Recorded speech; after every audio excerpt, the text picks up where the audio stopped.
We're back in Arizona. Pretty good place to be. However, it's hot in Arizona still. Get up in the morning, go out and work in the yard. Just looking at the yard was enough to make you want to go back to bed. Some of the grass was 18 inches high or better. That grass is known as a carpet grass, although a little Bermuda is still mixed in it. Thank heavens my son had a mower that he brought in that you can elevate it so that you're not cutting down close. And then you can lower it and go over it again and again and get down to a normal thing, and that's really helped. Boy, I am tired though. Got here on Wednesday night, and Thursday sent out a full 2 trash cans using mine and the neighbors. And they're not little cans, they're huge things. And today I sent out another 2, and there's stuff raked up and laying around in the yard. I always complain about coming back here in September. But the truth is that not only does Grandma get to throw a party for the granddaughter, I get to get the yard kind of in shape and get my sweet peas planted. This year I'm going to plant a lot of things besides sweet peas. I'm not much of a gardener, but I enjoy trying. Sometimes I've had some good tomatoes, sometimes some good peppers. I have lots and lots of sweet peas and nasturtiums. Looking at the places where they're going to grow right now, you'd swear it's a hopeless cause. We all shovel, dig out a lot of that grass, put those seeds in, and when we come back here after Thanksgiving, won't be anything blooming yet at that time, I don't think. Well, roses. I also, while I'm here, will cut the roses back and fertilize them, and we'll have roses. Either have or will have had. They really come on once you cut them back and put that fertilizer on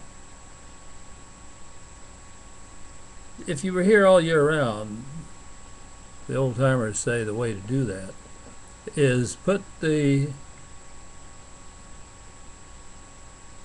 clippers on and cut those roses way back in July and in January. The 2 J months there at opposite ends.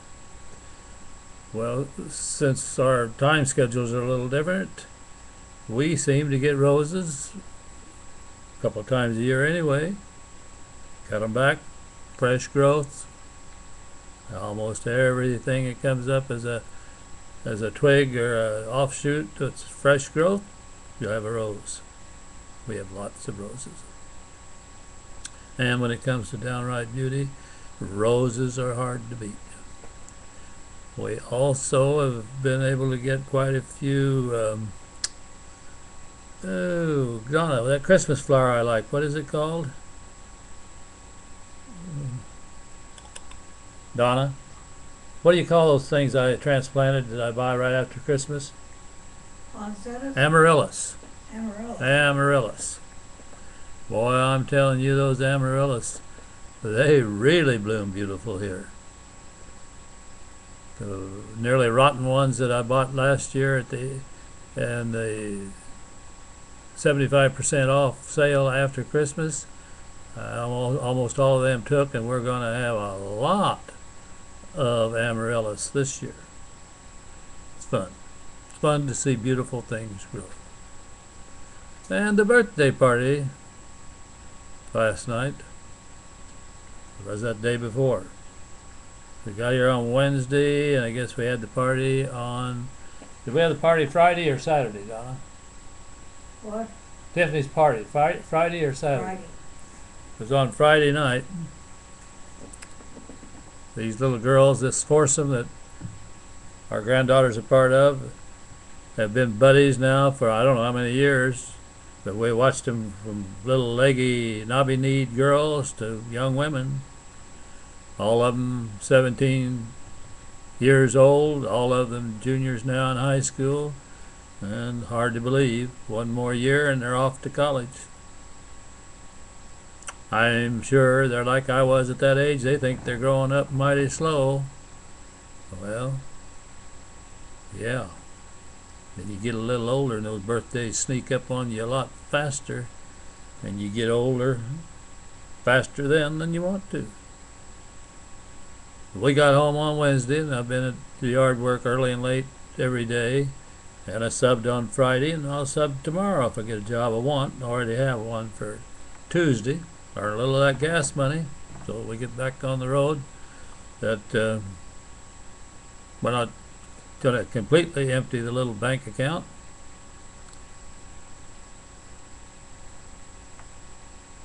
Lots of things going on in the neighborhood.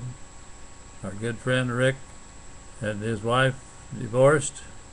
Their house has now been sold. Got new neighbors. Looks like they're nice family folks.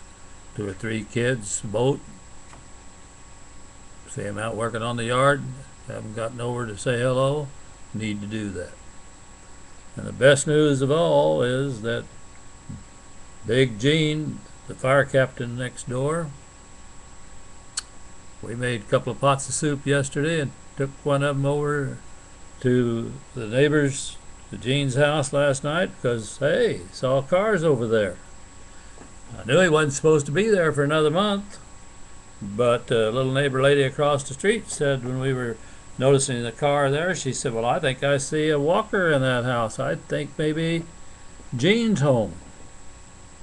Well, by golly, took that soup over and Gene not only was home, I thought that, you know, things are bad enough, he's injured bad enough that I shouldn't go in. But his son said, no, come on in and say hello to Dad. Now, here's a man that had an eye socket crushed, his nose nearly ripped off, several breaks in his back and neck, and wearing one of those helmet things. He starts to rise from the couch to shake hands. And I said, Gene, sit there. And he had a pretty firm handshake. And considering the fact that he was totally paralyzed and they were afraid that he might be totally paralyzed for the rest of his life, man's a miracle. In fact, we visited a little bit and he said, hey, you know what?